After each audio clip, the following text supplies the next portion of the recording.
High டிஜி squad இந்த week வந்து என்னோட ட்ரேட் பர்ஃபார்மன்ஸ் எந்த மாதிரி இருந்துச்சு அப்படிங்கிறது தான் நான் உங்களுக்கு ஷோ ஆஃப் பண்ண போனேன். ஆக்சுவலி பார்த்தீங்கன்னா என்னுடைய கேபிட்டல் $10,000.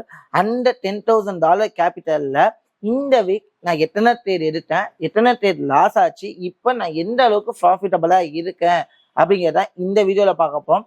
கண்டிப்பாக இந்த வீடியோவில் உங்களுக்கு ஒரு ப்ராப்பரான ரிஸ்க் மேனேஜ்மெண்ட் அப்படின்னா என்ன, ஒரு ப்ராப்பரான ட்ரேடிங் ரூலை எப்படி ஃபாலோ பண்ணணும், ப்ராப்பரா ட்ரேடிங் ரூலை ஃபாலோ பண்ணா நான் ப்ராஃபிட்டபிள் ட்ரேடரா இந்த இடத்துல சர்வே பண்ண முடியுமா, ஸோ என்னதான் ஸ்கில் இருந்தாலும் அதை தாண்டி எமோஷன் எந்த அளவுக்கு இங்க பிளே ஆயிருக்கு அப்படிங்கிற எல்லாத்தையுமே தான் இந்த வீடியோல பார்க்க போறோம். Let's come to see the video.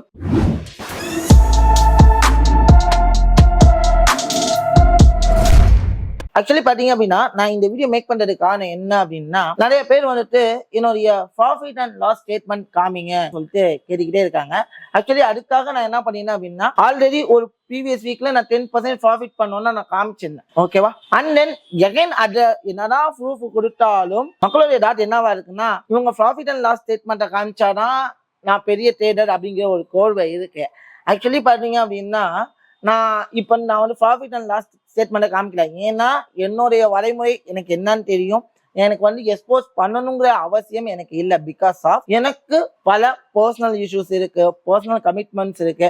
நான் இந்த ப்ராஃபிட் அண்ட் லாஸ் ஸ்டேட்மெண்ட் காமிச்சு இதனால எனக்கு பல பிரச்சனைகள் வர்றதுக்குமே சான்சஸ் நிறைய இருக்கு. ஸோ அதனால நான் ப்ராஃபிட் அண்ட் லாஸ் ஸ்டேட்மெண்ட் காமிக்கல. ஆனா இந்த வீக் நான் எப்படி பெர்ஃபார்ம் பண்ணேன் அப்படிங்கிறதுனா இந்த இடத்துல நான் உங்களுக்கு சொல்ல போறேன். ஆக்சுவலி பாத்தீங்க அப்படின்னா நான் வந்து மண்டே ட்ரேட் ஸ்டார்ட் பண்ணேன். அந்த ட்ரேடிங் ஜேர்னி ஸ்டார்ட் பண்ணி இன்னைக்கு ஃப்ரைடே, இந்த ஜேர்னில நான் எந்த அளவுக்கு ப்ராஃபிட் பண்ணியிருக்கேன் அப்படிங்கிறது தான் இந்த வீடியோ ஷோ ஆஃப் பண்றேன். ஆக்சுவலி பார்த்தீங்கன்னா என்னுடைய மொபைலில் தான் நான் வந்து ஓப்பன் பண்ணி வச்சேன். எனக்கு கேபிட்டல் $10,000. இந்த வீக் ஸ்டேட்மெண்ட் தான் காமிக்கிறேன். பார்த்தீங்கன்னா நான் ஹிஸ்ட்ரிக்கு போனேன். லாஸ்ட் வீக் ட்ரேடிங்கோட ஸ்டேட்மெண்ட்டை நான் எடுத்துக்கிறேன். ஆக்சுவலி பார்த்தீங்க அப்படின்னா இந்த இடத்துல 4 trade loss, 2 trade break even, பாக்கி 4 ட்ரேடு ப்ராஃபிட்டபிளாக இருக்கு. ஃபர்ஸ்ட் இந்த இடத்துல 4 trade loss and then 3 trade break even ஆயிருக்கு. ஆஃப்டர் தட் 3 ட்ரேடு டார்கெட்டும் அடிச்சிருக்கேன். இந்த இடத்துல பார்க்கும்போது நான் என்னோட ரிஸ்க் ரிவார்டு எவ்வளோ மெயின்டைன் பண்ணேன் அப்படின்னா 1:3. என்ன ட்ரேட் எடுத்தேன்னு பார்த்தீங்கன்னா ஸ்கால்ப் ட்ரேட் தான் எடுத்தேன். அதில் நான் ரிஸ்க் அமௌண்ட்டாக என்னோட $10,000 அக்கௌண்ட்ல நான் ரிஸ்க் அமௌண்ட்டாக எடுத்தேன்னு பார்த்தீங்கன்னா 1% தான், அதாவது $100 தான் ரிஸ்க் எடுத்தேன். ஒரே ஒரு ட்ரேட்ல மட்டும் 150 அன்பார்ச்சுனேட்லி ஸ்லிப்பேஜினால இந்த லாஸும் விழுந்துச்சு.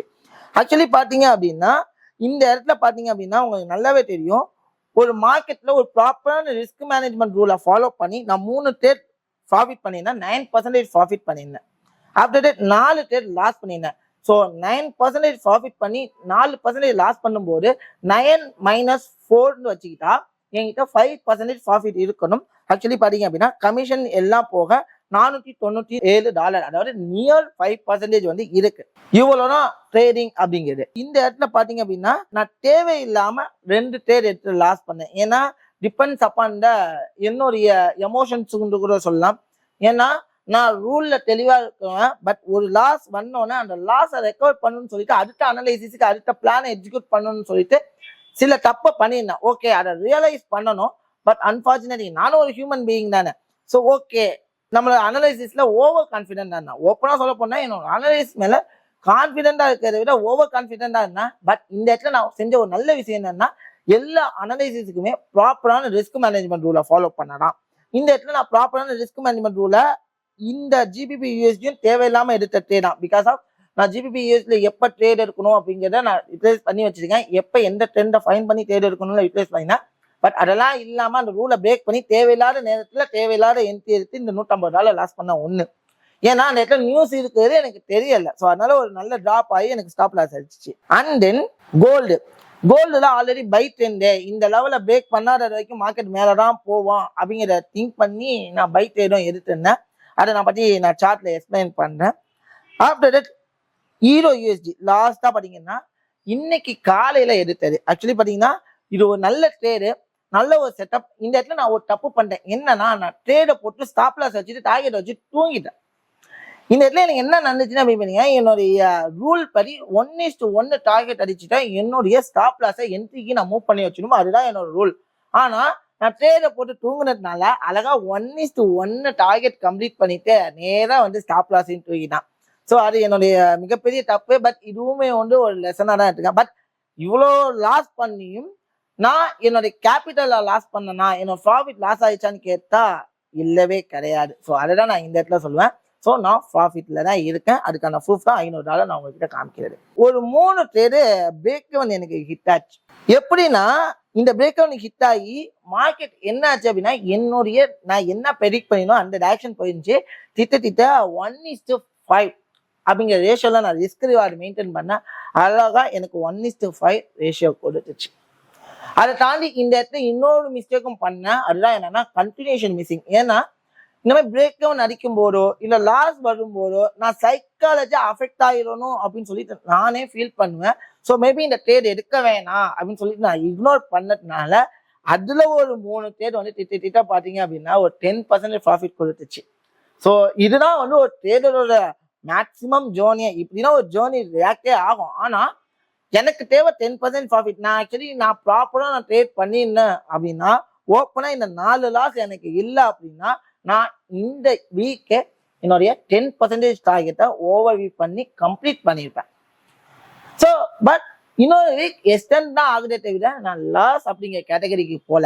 அப்போ ஒரு ட்ரேடருமே நீங்க என்ன பண்ணணும் அப்படின்னு பாத்தீங்க அப்படின்னா ஒரு ட்ரேட் எடுக்கிறதுக்கு முன்னாடி நான் ஏன் இந்த ட்ரேட் எடுக்கிறேன், எதுக்காக இந்த ட்ரேட் எடுக்கிறேன் அப்படிங்கிறத அனலைஸ் பண்ணி தான் நானும் ட்ரேட் எடுத்தேன். பட் அன்பார்ச்சுனேட்லி எனக்கு ஒரு 2 ட்ரேட் எமோஷன் பிளே ஆச்சு. இன்னொன்னு என்னன்னு பாத்தீங்கன்னா ஒரு 3 ட்ரேட் பிரேக் அவுட் ஹிட் ஆகி லாஸ் ஆகிருந்தா கூட நான் சந்தோஷப்பட்டிருப்பேன். ஆனா எனக்கு பிரேக் அவுட் ஹிட் ஆகி எனக்கு டார்கெட் அடிக்கும் போது அந்த இடத்துல அது ஒரு பார்ட் ஆஃப் எமோஷன்ஸா தான் இருக்கும் கண்டிப்பா. ஏன்னா என்னோட அனலைசிஸ் நான் எடுத்த ட்ரேட். ஆனா இந்த 3 ட்ரேட் பண்ண விஷயம் சரி இன்னைக்கு காலையிலே அந்த மாதிரி ரியாக்ட் ஆகுமே நினைக்கும் போதுதான் இந்த இடத்துல லாஸ் அப்படிங்கிற ஒரு விஷயம் வருது. அப்ப நீங்க எல்லாருமே பண்ணிக்கணும். Rule means rule. நான் இந்த இடத்துல 1:1 ட்ரேட் அச்சீவ் பண்ணிட்டேன் அப்படின்னா நான் ஸ்டாப் லாஸை என்ட்ரிக்கு மூவ் பண்ணி வச்சிடணும். அது மேல போய் கீழே வருது அது அடுத்த விஷயம். பட் நான் என்னானாலும் என்னோட ரூல்ல தெளிவா இருக்கும். ஸோ இப்போ நான் பிரேக் டவுன் ஹிட்டான என்ட்ரிஸை ஃபர்ஸ்ட் காமிக்கிறேன். இந்த இடத்துல பாத்தீங்க அப்படின்னா நான் GBP USDல ஒரு 2 ட்ரேட் எடுத்துனேன். 2 ட்ரேடுமே எனக்கு வந்து பிரேக் டவுன் ஹிட். இது வந்து பாத்தீங்கன்னா ஃபர்ஸ்ட் 1:2 ரேஷியோல நான் ஒரு ட்ரேட் எடுத்தேன். ட்ரேட் எடுத்த இடத்துல இருந்து இந்த இடத்துல நான் ட்ரேட் எடுத்தேன். நான் ட்ரேட் எடுத்த இடத்துல இருந்து 2.5 ரிஸ்க் ரிவார்டு வரைக்கும் போயிட்டு அழகா என்ட்ரி ட்ரிகர் பண்ணிட்டு அங்கேருந்து மார்க்கெட் என்ன பண்ணான்னு பாத்தீங்கன்னா என்னோட டார்கெட்டை போயிட்டு கம்ப்ளீட் பண்ணேன். அதுதான் மிஸ் ஆயிடுச்சு. மறுநாள் நம்ம ட்ரை பண்ணுவோமேன்னு சொல்லிட்டு இந்த இடத்துல ட்ரை பண்ண மார்க்கெட் மேல போனா எகைன் என்ன பண்ணா பாத்தீங்கன்னா என்ட்ரி ட்ரிகர் பண்ணிட்டு அந்த இடத்துல என்ன பண்ணிருக்கான்னு பாத்தீங்கன்னா கரெக்டா போயிட்டு என்னோட டார்கெட்டை இந்த இடத்துல அச்சீவ் பண்ணிருக்காங்க. அப்ப பாத்தீங்க அப்படின்னா நான் எடுத்த ட்ரேடா இருக்கட்டும் நான் பண்ண அனலைசிஸா இருக்கட்டும் பர்ஃபெக்டா எனக்கு ஒர்க் ஆகிருக்கு. பட் என்ன பண்ணிருக்காங்க பாத்தீங்கன்னா என்னோட என்ட்ரியை ட்ரிகர் பண்ணிட்டு மார்க்கெட் மேல போயிருக்கு. இதனால நான் வந்து என்னோட ட்ரேட் ஃபெயிலான்னு கேட்டா இல்லவே இல்லை. இந்த இடத்துல எனக்கு கான்ஃபிடென்ட் அப்படிங்கிற ஒரு விஷயம் தான் வந்து பில்ட் ஆகிக்கிட்டே இருக்கு. ஏன்னா நம்மளோட அனலைசிஸ் தப்பு இல்லை, அன்பார்ச்சுனேட்லி என்ட்ரி ட்ரிகர் ஆயிடுச்சு அப்படின்னு சொல்லுவோம். ஸோ இந்த மாதிரி ஒரு 10 ட்ரேட்ல 2 ட்ரேட் 3 ட்ரேட் நடக்கிறது சகஜம் அப்படிங்கிறத நீங்க வந்து புரிஞ்சுக்கணும். அண்ட் தென் நான் வந்துட்டு லாஸ் ஆன ஒரு ட்ரேடையும் நான் காமிக்கிறேன். ஆக்சுவலி பாத்தீங்கன்னா GBP USDல மார்க்கெட் என்னாச்சுன்னு பாத்தீங்கன்னா ஒரு நல்ல பையிங் செனரியோக்கு மூவ் ஆச்சு. அதே செனரியோ தான் மூவ் ஆனது என்னுடைய கேர்லெஸ்னால மார்க்கெட் என்ன ஆயிடுச்சுன்னா ஸ்டாப் லாஸை ட்ரிகர் பண்ணிச்சு. 1:1 போகல. ஸோ ஆக்சுவலி 1:1 போகாம தேவையில்லாம எனக்கு நான் என்ன பண்ணேன் அப்படின்னா $150 இந்த இடத்துல கோட்டை விட்டேன். ஸோ தேவையில்லாத ரிஸ்க் நியூஸோட ஸ்லிப்பேஜ் இதனாலதான் நான் வந்து இந்த $150 விட்டனே தவிர வேற ஒண்ணுமே கிடையாது.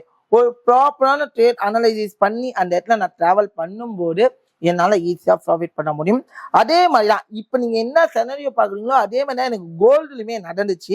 இந்த இடத்துல பாத்தீங்கன்னா தேவையில்லாம நான் என்ன பண்ணேன் அப்படின்னா மார்க்கெட் மேல போகும் அப்படின்னு சொல்லிட்டு இந்த இடத்துல ஒரு பை ட்ரேட் போட்டு லாஸ் பண்ணேன். அதே மாதிரி இங்கேயும் ஒரு ட்ரேட் போட என்ன ஸ்டாப் லாஸை தூக்கிட்டு மேல போயிட்டான். ஸோ 2 ட்ரேடுமே என்ன பண்ணேன் அப்படின்னு பாத்தீங்கன்னா இதுதான் நடந்துச்சு. ஆக்சுவலி ஃபர்ஸ்ட் ட்ரேட் இங்க நான் என்ன பண்ணேன் அப்படின்னா மார்க்கெட் மேல போவோம் இந்த ஏரியா டாமினேட் பண்ண வரைக்கும் மார்க்கெட் மேல போகும்னு சொல்லிட்டு இந்த இடத்துல ஒரு பை ட்ரேடை போட்டு ஸ்டாப் லாஸை இந்த ஜோனுக்கு கீழே வச்சிருந்தேன்.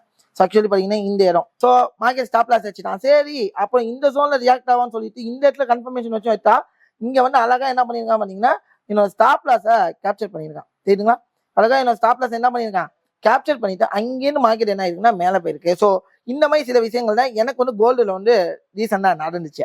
அதே வந்து பாத்தீங்கன்னா நான் ஒரு கண்டினியூஷன் மிஸ்ஸிங் நான் இங்க பண்ணேன். கோல்டுல வந்து நான் சந்தேகத்தோட இருந்தேன். ஏன்னா 2 ட்ரேட் லாஸ் ஆயிடுச்சு நெக்ஸ்ட் ட்ரேடும் லாஸ் ஆயிடுமோ அப்படின்னு சொல்லிட்டு ஒரு சந்தேகத்தோட இருந்தேன். ஆனா இந்த இடத்துல என்னோட அனலைசிஸ் பர்ஃபெக்டா என்ன இருந்துச்சுன்னு பாத்தீங்கன்னா, இங்கேருந்து நான் செல்லுக்கான வெயிட் பண்ணேன், செல்லுக்கான ப்ராபபிலிட்டி, செல்ல சொல்ல வந்தாங்க, செல் ஆச்சு. ஆனா அன்பார்ச்சுனேட்லி என்ன பண்ணேன் அப்படின்னா, இந்த இடத்துல ட்ரேட் நான் எடுக்கல. இதுதான் வந்து என்னன்னா கண்டினியூஷன் மிஸ்ஸிங் அப்படின்னு சொல்லுவோம்.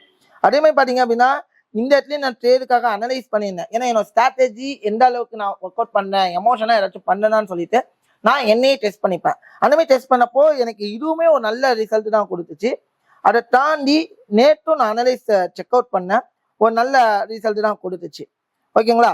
ஸோ இப்படிதான் நான் வந்து என்ன பண்ணேன் அப்படின்றது டிராவல் பண்ணேன். இந்த 3 ட்ரேட் ப்ராஃபிட் பண்ணேன். இந்த GBP/USD பிரேக் எவன் பண்ணது எல்லாமே வந்து என்னுடைய ரீல்ஸ்ல நான் போஸ்ட் பண்ணேன்.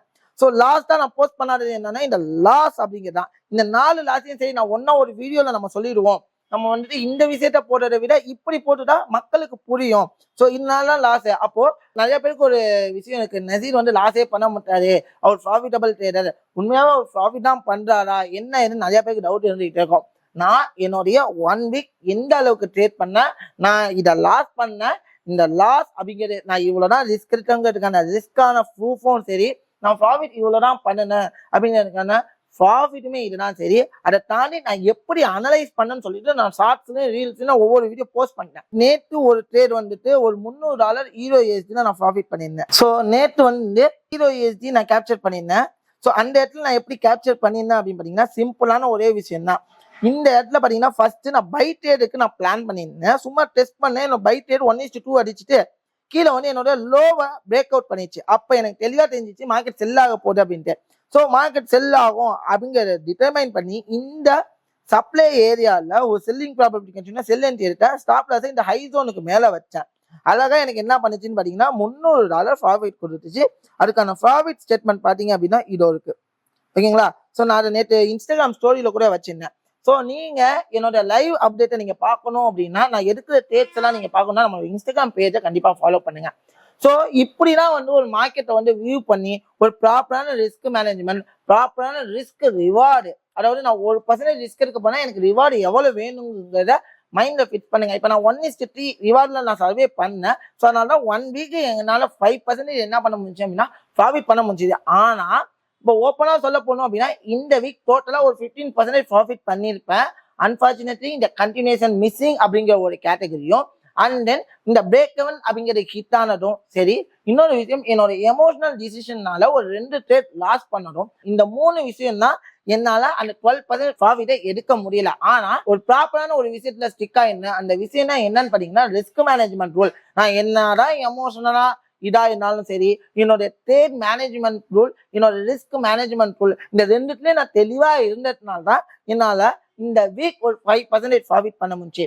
அப்போ என்னதான் ஸ்கில் நம்ம கிட்ட இருந்தாலும் நம்மளுடைய மைண்ட் செட்டுமே இந்த இடத்துல பிளே பண்ணும். ட்ரேடிங்கை பொறுத்த வரைக்கும் மாதிரிதான் கண்டிப்பா மைண்ட் செட் பிளே பண்ணியே ஆகும். ஸோ அதனால உங்க மைண்ட் செட்டை ப்ரிப்பேர் பண்றதுக்கு உங்களுக்கு கண்டிப்பா மார்க்கெட்ல எக்ஸ்பீரியன்ஸ் இருந்தாதான் முடியும். நானே ஒரு 8 வருஷம் எக்ஸ்பீரியன்ஸ் இருந்து ஒரு 2 ட்ரேட் எமோஷனலா மிஸ்டேக் பண்றேன் இங்க ஓப்பனா சொல்லும் போது, கண்டிப்பா நீங்க பிகினிங் ஸ்டேஜ்ல 1 இயர்ல நீங்க ட்ரேட் வரும்போது எந்த அளவுக்கு கான்பிடென்ட் இருந்தாலுமே நீங்க எமோஷனலா என்ன பண்ணுவீங்க அப்படின்னா வீக் ஆகிறதுக்கு சான்சஸ் இருக்கு. ஸோ அதனால ப்ரிப்பரபிளா ட்ரேட் பண்ணுங்க. கண்டிப்பா உங்களாலுமே ஒரு ப்ராஃபிட்டபிள் ட்ரேடரா சர்வே பண்ண முடியும். அதுக்கான எக்ஸாம்பிளா தான் இந்த இடத்துல நான் என்ன பண்ணியிருந்தேன் அப்படின்னா என்னுடைய ப்ராஃபிட்டை இந்த வீக் நான் எப்படி டிராவல் பண்ணேன் அப்படிங்கிறத ஓப்பனா ரிவீல் பண்ணியிருந்தேன். ஸோ இதுதான், வேற ஒண்ணுமே இல்லை. நீங்க பாத்தீங்கன்னா தெரியும். ஸோ நான் டேட்டா காமிக்கிறேன். லாஸ்ட் வீக் நான் எப்படி ப்ராஃபிட் பண்ணினேன், எவ்வளவு ப்ராஃபிட், எத்தனை ட்ரேட் எடுத்தேன் பாத்தீங்கன்னா தெரியும். இதுக்கு மேல வேற ஒண்ணுமே இருக்கல. இதுதான் எடுத்தேன். So 4 trade loss, 3 trade break even, பாக்கி 3 ட்ரேட் ப்ராஃபிட் அப்படிங்கிறப்போ அழகா அந்த இடத்துல என்னால சர்வே பண்ண முடிஞ்சு. இதெல்லாம் தாண்டி அதோட கமிஷனும் போக நான் வந்து ஒரு $500 ப்ராஃபிட்ல இருக்கேன் அப்படிங்கும் போது நீங்க யோசிச்சு பாருங்க எந்த அளவுக்கு நம்மளாலையும் பர்ஃபார்ம் பண்ண முடியும் அப்படிங்கிறத. ஸோ கண்டிப்பா நீங்களுமே என்ன பண்ணலாம் அப்படின்னா ஒரு ப்ராஃபிட்டபிள் ட்ரேடரா சர்வே பண்ண முடியும். இனிமே